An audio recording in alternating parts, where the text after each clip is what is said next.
पिछले कुछ सालों में सर्दियों का तापमान लगातार बढ़ रहा है, बर्फबारी भी कम हो रही है और इसका सीधा असर पड़ रहा है हमारे सेब के बगीचों पर। घटते चिलिंग आवर्स ये एक गंभीर समस्या है, लेकिन घबराइए मत। इस वीडियो में हम देखेंगे इफेक्टिव सॉल्यूशंस जो आप अभी से स्टार्ट कर सकते हैं, तो अंत तक बने रहिए। चिलिंग आवर्स बेसिकली वो टाइम होता है जब एप्पल ट्रीज को 0 से 7 डिग्री सेल्सियस तक टेम्परेचर मिलता है। ये एक तरह से पेड़ों का स्लीपिंग टाइम होता है। It's crucial for breaking dormancy and proper blooming. दोस्तों, बर्फबारी कम हो रही है, विंटर्स गर्म हो रहे हैं, चिलिंग आवर्स मिल ही नहीं रहे। ये एक बड़ी समस्या है। तो अब सवाल यह है कि हम इस समस्या का समाधान कैसे करें। चलिए देखते हैं मंथ वाइज सॉल्यूशंस जो आप अभी से शुरू कर सकते हैं।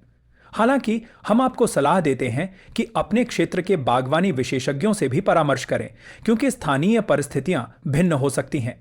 फरवरी के मध्य में करें। सबसे पहले अपने सेब के पेड़ों का निरीक्षण करें। अगर कोई डेड या डिजीज्ड ब्रांचेस दिख रही हैं तो उन्हें तुरंत रिमूव करें।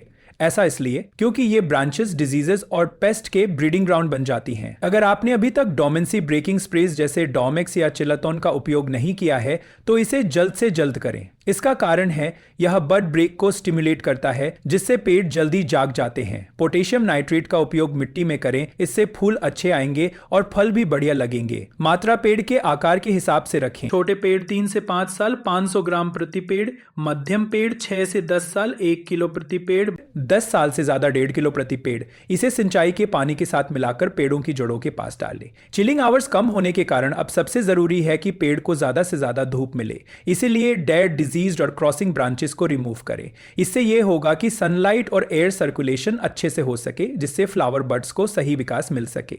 मार्च में सुनिश्चित करें। मार्च में दिन के समय तापमान बढ़ने लगता है, लेकिन रातें अभी भी ठंडी हो सकती हैं।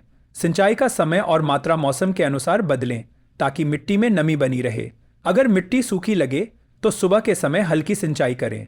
इससे पेड़ को स्ट्रेस से बचाया जा सकता है और फूल और फल लगने की प्रक्रिया सुचारू रूप से चलती है। मार्च के अंत तक सेब के पेड़ों पर फूल दिखाई देने लगते हैं। पॉलिनेशन के लिए मधुमक्खियों का होना बहुत जरूरी है, क्योंकि यह फल लगने की प्रक्रिया में सहायक है।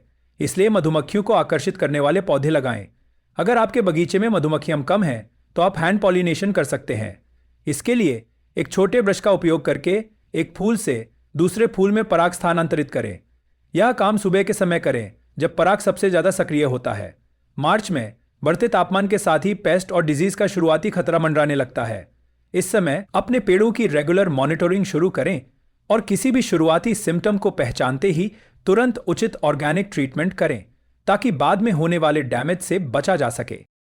अप्रैल में ध्यान रखें। अप्रैल में तापमान तेजी से बढ़ने लगता है और मिट्टी जल्दी सूख जाती है। सुनिश्चित करें कि सिंचाई नियमित रूप से हो, लेकिन ज्यादा पानी न दें जिससे जड़ें सड़ न जाए। अप्रैल में दिन के समय तापमान बढ़ने लगता है और धूप तेज होती है, इसलिए सुबह या शाम के समय सिंचाई करना बेहतर होता है। अप्रैल में सेब के पेड़ों पर फूल पूरी तरह से खिल जाते हैं। यह पॉलिनेशन का सबसे महत्वपूर्ण समय होता है। अप्रैल में जब पेड़ पूरी तरह से ब्लूम हो जाते हैं तो पेस्ट और डिजीज का अटैक और भी तेज हो जाता है। इस क्रिटिकल टाइम में हर दिन पेड़ों का गहन इंस्पेक्शन करें और यदि कोई भी प्रॉब्लम दिखाई दे तो तुरंत अपने लोकल हॉर्टिकल्चर एक्सपर्ट से सलाह लें, ताकि आपकी क्रॉप को बचाया जा सके।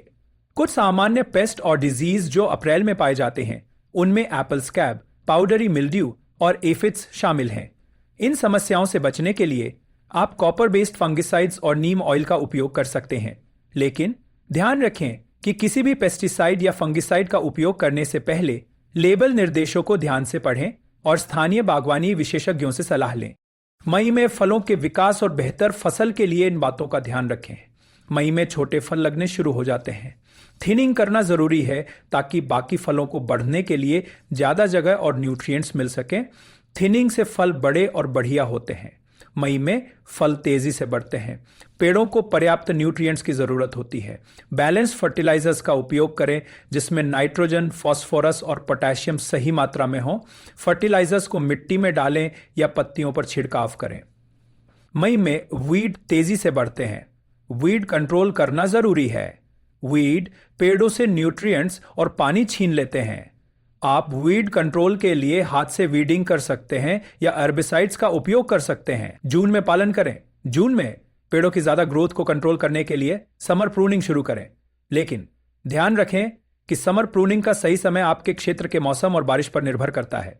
बारिश के बाद अत्यधिक नमी से होने वाले रोगों से बचाव के लिए कुछ दिन रुकें।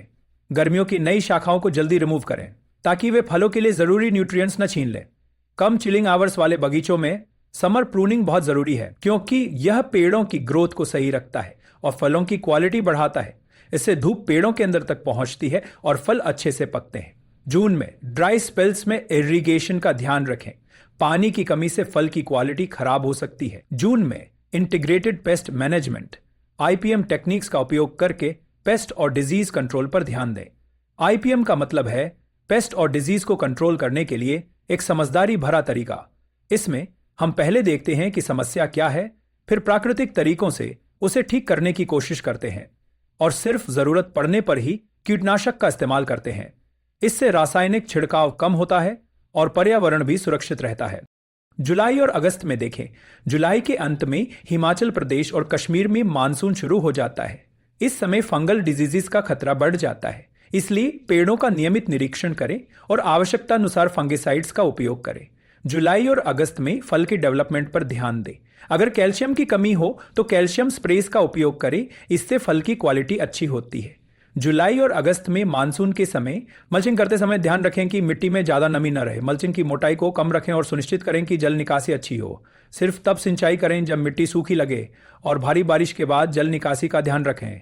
ज्यादा नमी से फंगल डिजीजेस का खतरा बढ़ सकता है।